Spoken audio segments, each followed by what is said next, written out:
कोंबड्यांच्या शेडमध्ये शिजत होतं हजारो कोटींचं एमडी ड्रग्ज। खुनाच्या गुन्ह्यातील मुख्य आरोपीच निघाला या रॅकेटचा मास्टरमाइंड। आणि विशेष म्हणजे स्थानिक पोलिसांना पत्ताच नसताना थेट गुजरातवरून आलेल्या टीमने उद्ध्वस्त केला हा कारखाना। कराडच्या पाचपुतेवाडीत नेमकं काय घडलं आणि सातारा जिल्हा आता ड्रग्जचा नवीन अड्डा बनतोय का, जाणून घेऊया थोडक्यात। साताऱ्यातल्या एका साध्या कोंबड्याच्या शेडमध्ये चक्क हजारो कोटी रुपयांचा अंमली पदार्थांचा मोठा साठा सापडलाय। सातारा जिल्ह्यातील कराड तालुक्यातील पाचपुतेवाडी या छोट्याशा गावात सध्या एकच खळबळ उडाली आहे। कारण या गावातल्या एका शेडवर पुणे आणि गुजरातच्या DRI म्हणजेच महसूल गुप्तचर संचालनालयाच्या पथकाने धाड टाकून एक मोठं आंतरराष्ट्रीय ड्रग्ज रॅकेट उघडकीस आणले।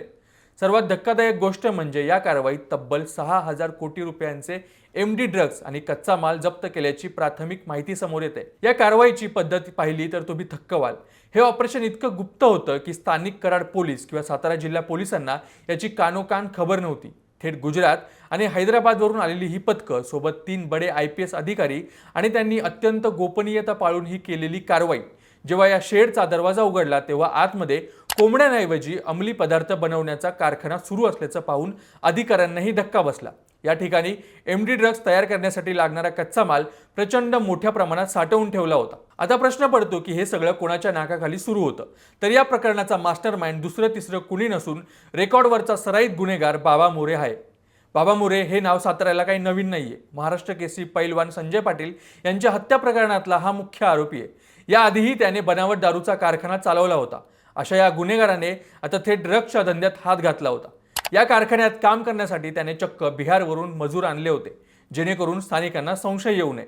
जानेवारी महिन्यापासून या शेडमध्ये ड्रग्ज बनवण्याचं काम सुरू होतं, असं या तपासात समोर येत आहे। या घटनेने काही गंभीर प्रश्न निर्माण केले आहेत। एका महिन्यात साताऱ्यातली ही दुसरी मोठी कारवाई आहे। काही दिवसांपूर्वी सावरी गावातही असाच मोठा साठा सापडला होता। एका बाजूला केंद्रीय यंत्रणा येऊन हजारो कोटींचं ड्रग्ज पकडतात आणि आपल्या स्थानिकांना, पोलिसांना, तिथल्या गुप्तचर यंत्रणेला याची माहिती कशी मिळत नाही। सातारा जिल्हा आता शांत आणि निसर्गरम्य जिल्हा राहिला नसून तो अंमली पदार्थांच्या तस्करांचा सुरक्षित अड्डा बनतोय का, अशी भीती आता सर्वसामान्य जनतेला वाटू लागली आहे। सध्या DRIचे अधिकारी तिथे तळ ठोकून आहेत आणि यामागे आंतरराष्ट्रीय रॅकेट आहे का याचा कसून तपास सुरू आहे। तुम्हाला काय वाटतं, एवढा मोठा कारखाना सुरू असूनही स्थानिक पोलिसांना याची माहिती नसेल का?